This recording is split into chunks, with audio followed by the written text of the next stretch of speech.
இல்லாத பட்சத்தில் கண்டிப்பாக அவங்க காங்கிரஸும் திருமாவளவனும் வெளியேறி இந்த பக்கம் வரலாம். எப்படி வந்தாலும் அதிமுகவின் எதிர் அணி வாக்கு தான் சிதறுமே ஒழிய, ரெண்டாக பிரியுமே ஒழிய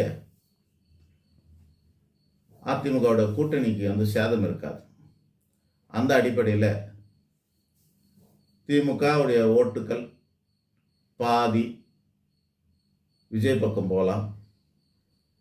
சீமானுடைய ஓட்டுக்களும் குறைஞ்சபட்சம் ஒரு 2-3% ஆச்சு விஜய் பக்கம் போகலாம். இதெல்லாம் சீமானுக்கும் திமுகவுக்கும் தான் விஜயால் நஷ்டம் ஏற்படும் மொழிய, தெளிவான வாக்காளர்களை கொண்ட பிஜேபிக்கு நஷ்டமே ஏற்படாது.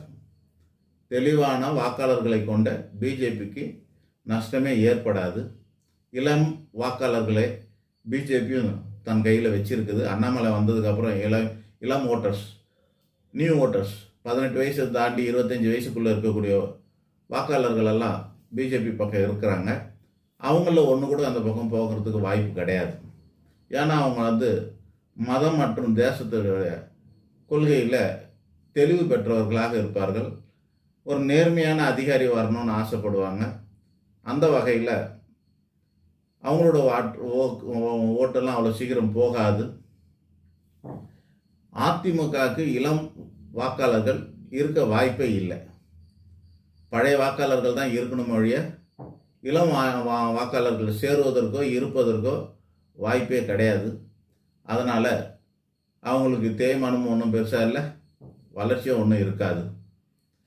விஜய்னால பெரிய அளவில் பாதிப்பெல்லாம் ஏற்படாது. தலைகள் இங்கே அங்கெல்லாம் ஓடலாம், ஆனால் தொண்டர்கள் யாரும் போயிருக்க மாட்டாங்க. சில நேரங்களில் தலையும் மாறும், தொண்டர்கள் அப்படியே இருப்பாங்க. சில நேரங்களில் தொண்டர்கள் மாறுவார்கள், தலைவர்கள் அப்படியே இருப்பார்கள். அந்த மாதிரி இருக்கும். ஸோ இது கூட்டி கழித்து பார்க்கும்போது 4 முனை தேர்தல் உறுதியாகிவிட்டதுன்னு சொல்லலாம். 4 முனை போட்டி உறுதியாகிவிட்டதாக சொல்லலாம். அதில் கை ஓங்கி இருக்க போகிறது அதிமுக பிஜேபி கூட்டணி நீடிக்கும் பட்சத்தில் அவங்களே ஓங்கி இருக்கும், அவங்களோட கை தான் ஓங்கி இருக்கும். ஓபிஎஸ் வந்தாலும் சரி, வரலனாலும் சரி, எப்படியா இருந்தாலும் அவங்களோட கை ஓங்கி இருக்கும்.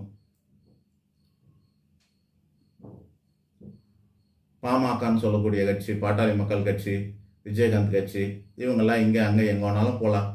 எப்படி போனாலும் அவங்களாலும் பெரிய பெனிஃபிட் எல்லாம் ஒன்றும் வந்துடாது. அந்த வகையில் பிரதானமான